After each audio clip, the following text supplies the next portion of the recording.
Islam dalam demokrasi dan penegakan hukum. Etika Islam dalam konteks demokrasi dan penegakan hukum mengkaji perbedaan serta potensi kesesuaian antara keduanya. Demokrasi menempatkan rakyat sebagai pemegang kedaulatan tertinggi, sedangkan dalam Islam, kekuasaan tertinggi adalah milik Allah Subhanahu wa Ta'ala.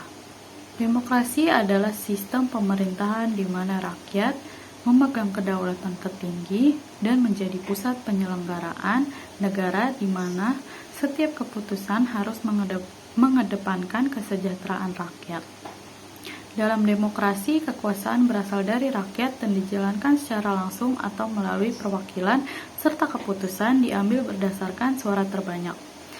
Meskipun nilai-nilai demokrasi dapat sejalan dengan Islam, nilai Islam dianggap lebih baik karena bersumber dari wahyu Allah, bukan ciptaan manusia. Kriteria kepemimpinan dalam Islam yaitu yang pertama, sidik atau jujur, konsistensi, perkataan dan perbuatan yang didasari hati atau menolak kebohongan. Yang kedua, amanah atau terpercaya, bertanggung jawab terhadap tugas dan kewajiban untuk mencapai tujuan kepemimpinannya. Yang ketiga, fatonah, memiliki kecerdasan, wawasan luas, dan kemampuan berpikir kritis. Yang keempat, tabligh atau penyampai dan komunikatif, mampu menyampaikan pesan dan informasi serta memotivasi bawahan. Kemudian syarat-syarat pemimpin menurut Imam Syafi'i. Yang pertama yaitu merdeka, bebas dari perbudakan atau kendali pihak lain untuk mengambil keputusan tanpa tekanan. Yang kedua, laki-laki memiliki kekuatan fisik, mental, dan tanggung jawab besar dalam mengambil keputusan dan mengayomi masyarakat. Yang ketiga, mujtahid, mampu memahami hukum syariat untuk memutuskan perkara dengan adil sesuai ajaran Islam. Lalu sehat indera, memiliki panca indera yang sehat, penglihatan, pendengaran, akal untuk menjalankan tugas dengan benar. Kemudian keadilan, adil, tidak curang, tidak zalim, dan tidak memihak dalam mengambil keputusan karena keadilan adalah kunci kesuksesan kepemimpinan. Dan yang terakhir yaitu dewasa atau balik, mencapai kedewasaan fisik dan mental untuk mengambil keputusan dengan bijaksana. Penegakan hukum adalah proses penerapan hukum oleh pihak berwenang untuk memastikan kepatuhan warga negara guna memelihara keamanan, stabilitas, dan ketertiban masyarakat. Faktor penghambatnya yaitu perundang-undangan, undang-undang yang tidak memadai atau bertentangan serta proses hukum yang lambat. Lalu aparat penegak hukum, kurangnya sumber daya, diskriminasi, korupsi, dan kurangnya kapasitas atau keterampilan. Kemudian sarana atau fasilitas, infrastruktur, dan fasilitas hukum yang kurang memadai. Lalu masyarakat, kurangnya pemahaman hukum, ketidakpercayaan, intimidasi, dan kurangnya pendidikan hukum adil dan berimbang dalam Islam. Bersikap adil adalah sifat yang sangat ditekankan dalam Islam, di mana keadilan berarti menempatkan segala sesuatu pada tempatnya, tidak berat sebelah, tidak memihak, dan berpihak pada kebenaran. Keadilan meliputi hubungan antar manusia, memastikan setiap orang diperlakukan sesuai hak dan kewajibannya. Bersikap adil juga berarti menyeimbangkan urusan dunia dan akhirat, serta memberikan hak kepada diri sendiri. Radikalisme agama dan negara. Radikalisme agama di Indonesia bersumber dari aliran Wahabisme yang menekankan kemurnian hidup beragama sesuai hukum agama. Seringkali menolak Pancasila, Bhinneka Tunggal Ika, dan NKRI. Ciri-ciri radikalisme meliputi menafsirkan hukum agama secara literal, menolak toleransi, mempraktikkan sikap takfiri, serta menggunakan kekerasan untuk mencapai tujuan agama dan sosial. Radikalisme agama bertolak belakang dengan Pancasila yang menjamin keberagaman, inklusivitas, moderasi, toleransi, dan kesetaraan hak serta kewajiban setiap warga negara.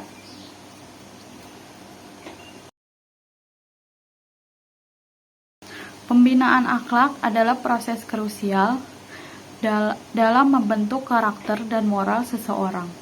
baik secara individu maupun dalam konteks masyarakat. Akhlak yang baik merupakan fondasi bagi kehidupan yang harmonis, produktif, dan bermakna. Ini bukan sekedar seperangkat aturan, tetapi sebuah sistem nilai yang menuntun tindakan, pemikiran, dan perasaan kita. Mengapa pembinaan akhlak penting? Pembinaan akhlak memiliki signifikansi yang mendalam karena beberapa alasan, yaitu yang pertama, membentuk karakter yang kuat. Akhlak yang kokoh menciptakan individu yang memiliki integritas, tanggung jawab, dan disiplin diri. Ini membantu seseorang hadapi tantangan hidup dengan ketabahan dan kebijaksanaan. Lalu yang kedua, menciptakan harmoni sosial. Dalam masyarakat, akhlak yang baik mendorong rasa saling menghormati, empati, dan keadilan. Ini meminimalisir konflik dan membangun kohesi sosial. Meningkatkan kualitas hidup. Individu dengan akhlak mulia cenderung lebih bahagia, puas, dan memiliki hubungan yang lebih baik dengan orang lain. Mereka hidup dengan tujuan dan nilai yang jelas. Fondasi pembangunan bangsa. Sebuah bangsa yang warganya berakhlak mulia akan memiliki pemimpin yang jujur, warga negara yang bertanggung jawab, dan masyarakat yang progresif. Pilar-pilar pembinaan akhlak. Pembinaan akhlak dapat dilakukan melalui berbagai pilar, baik formal maupun informal. Yang pertama yaitu pendidikan agama. Agama seringkali menjadi sumber utama nilai-nilai moral dan etika. Pengajaran agama yang mendalam dan relevan dapat menanamkan prinsip-prinsip akhlak mulia sejak dini. Yang kedua, lingkungan keluarga. Keluarga adalah sekolah pertama bagi seorang anak. Orang tua memegang peran vital dalam menanamkan nilai-nilai kejujuran, kasih sayang, hormat, dan tanggung jawab melalui teladan dan bimbingan. Yang ketiga yaitu sistem pendidikan formal. Sekolah memiliki tanggung jawab untuk tidak hanya memberikan pengetahuan akademis, tetapi juga membentuk karakter siswa. Kurikulum yang mengintegrasikan pendidikan moral dan etika sangatlah penting. Yang keempat yaitu peran masyarakat dan media. Masyarakat luas termasuk lingkungan tempat tinggal, komunitas, dan bahkan media massa turut berkontribusi dalam pembentukan akhlak. Tayangan yang mendidik dan contoh-contoh positif dari tokoh masyarakat dapat memberikan pengaruh yang signifikan. Selanjutnya yaitu peneladanan tokoh masyarakat, pemimpin agama, guru, dan orang tua yang menunjukkan akhlak mulia dapat menjadi inspirasi dan teladan bagi banyak orang. Tantangan dalam pembinaan akhlak modern. Di era modern, pembinaan akhlak menghadapi beberapa tantangan seperti dominasi teknologi dan media sosial, penggunaan gawai, dan media sosial yang masif dapat mengekspos individu pada konten negatif dan nilai-nilai yang bertentangan dengan akhlak mulia.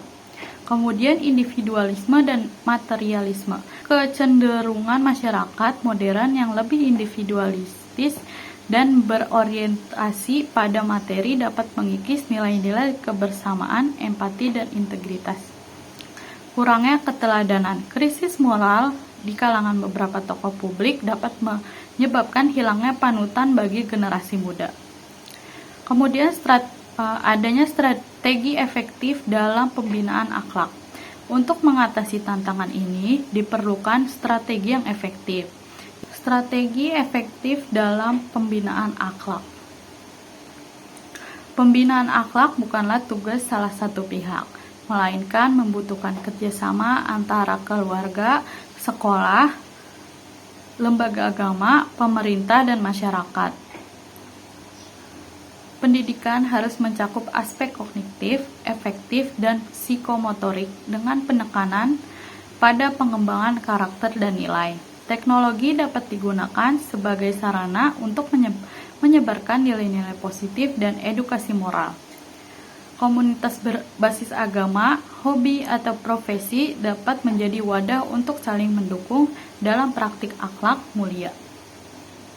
Kemudian, melalui berbagai media, kampanye kesadaran tentang pentingnya akhlak dapat terus digalakkan. Pencegahan dan penanganan kekerasan seksual dalam Islam. Kekerasan seksual dan urgensinya. Kekerasan seksual adalah perilaku verbal dan nonverbal bersifat seksual yang merendahkan, Jumlah kasusnya terus meningkat dan dapat terjadi di mana saja, termasuk di lingkungan pendidikan tinggi. Banyak kasus tidak dilaporkan karena korban enggan melapor akibat takut dan stigma negatif masyarakat. Prinsip-prinsip dari pencegahan dan penanganan kekerasan seksual. Yang pertama itu non-diskriminatif, berlaku untuk semua tanpa memandang gender, status sosial, agama, atau latar belakang. Yang kedua, berperspektif korban.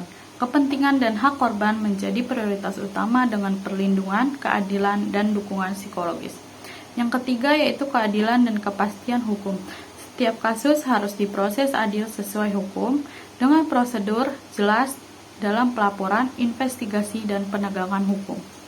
Lalu selanjutnya kerahasiaan. Identitas dan informasi korban harus dijaga kerahasiaannya. Partisipatif dan inklusif, melibatkan berbagai pihak, institusi, komunitas individu untuk menciptakan lingkungan aman. Akuntabilitas, pihak bertanggung jawab harus transparan dan akuntabel. Pencegahan dan edukasi, sosialisasi pendidikan seksual sehat, dan peningkatan kesadaran untuk mencegah kekerasan. Pemulihan dan pendampingan. Korban harus mendapatkan akses layanan pendampingan psikologis, medis, hukum, dan sosial. Bentuk-bentuk kekerasan seksual menurut Komnas Perempuan antara lain terdapat 15 jenis kekerasan seksual, yaitu pemerkosaan, intimidasi seksual, termasuk ancaman, pelecehan seksual fisik dan non-fisik, eksploitasi seksual, perdagangan perempuan untuk tujuan seksual, prostitusi paksa, perbudakan seksual, pemaksaan perkawinan termasuk cerai gantung, pemaksaan kehamilan, pemaksaan aborsi, pemaksaan kontrasepsi dan sterilisasi, penyiksaan seksual, penghukuman tidak manusiawi dan bernuansa seksual, praktik tradisi bernuansa seksual yang membahayakan atau mendiskriminasi perempuan, dan kontrol seksual termasuk lewat aturan diskriminatif beralasan moralitas dan agama. Hukuman bagi pelaku yaitu penanggulangan kekerasan seksual dapat melalui jalur hukum atau penal dan non-hukum atau non-penal. KUHP mengatur sanksi pidana pasal 287, 288, 291, 292, 294, dan 298. Undang-Undang 17 tahun 2016 memperberat sanksi pidana untuk melindungi anak-anak meliputi hukuman mati seumur hidup atau maksimal 20 tahun penjara, serta pidana tambahan seperti pengumuman identitas pelaku, kebiri kimia, dan pemasangan pendeteksi elektronik. Penanganan kekerasan seksual menurut WHO tahun 2017, pencegahan dapat dilakukan melalui pendekatan individu, program pertanggungjawaban pelaku, dan edukasi pencegahan bagi masyarakat, pendekatan perkembangan, pendidikan anak usia dini tentang gender, pelecehan, dan batasan tubuh pribadi. Kemudian pencegahan sosial komunitas, kampanye anti kekerasan seksual, dan pendidikan seksual di lingkungan sosial. Pendekatan tenaga kesehatan, layanan dokumen kesehatan, pelatihan deteksi dini, perlindungan HIV, dan penyediaan tempat perawatan. Pendekatan hukum dan kebijakan, penyediaan tempat pelaporan, peraturan legal, perjanjian internasional, dan kampanye anti kekerasan seksual. Penanganan korban dan perlindungan. Permendikbudristek nomor 30 tahun 2021 memberikan harapan bagi korban di kampus. Perguruan tinggi wajib menyediakan modul pencegahan dan penanganan serta membentuk satuan tugas PPKS. Penanganan meliputi pendampingan konseling, kesehatan, dan hukum, perlindungan dari ancaman, rumah aman, dan menjaga kerahasiaan identitas korban. Korban tidak perlu takut bersuara, dapat melapor ke kepolisian, layanan SAPA 129, atau Satgas PPKS kampus. Pentingnya dukungan psikososial, terapi, dan konseling untuk pemulihan trauma. Jika mengalami kekerasan seksual, segera minta pertolongan, hubungi orang terdekat, buat laporan ke polisi dan rumah sakit untuk visum, kumpulkan bukti, dan cari bantuan hukum atau lembaga penyedia rumah aman. Kekerasan seksual dalam Islam. Islam melarang segala bentuk tindakan pemaksaan kehendak seksual yang melanggar kehormatan dan merusak martabat individu. Dianggap sebagai dosa besar yang merusak hubungan antar sesama keluarga dan masyarakat. Islam menekankan pentingnya menjaga kesucian diri, saling menghormati dan melindungi martabat setiap individu, serta menetapkan hukum tegas bagi pelaku. Sekian materi yang dapat saya sampaikan, kurang lebihnya mohon maaf. Wassalamualaikum warahmatullahi wabarakatuh.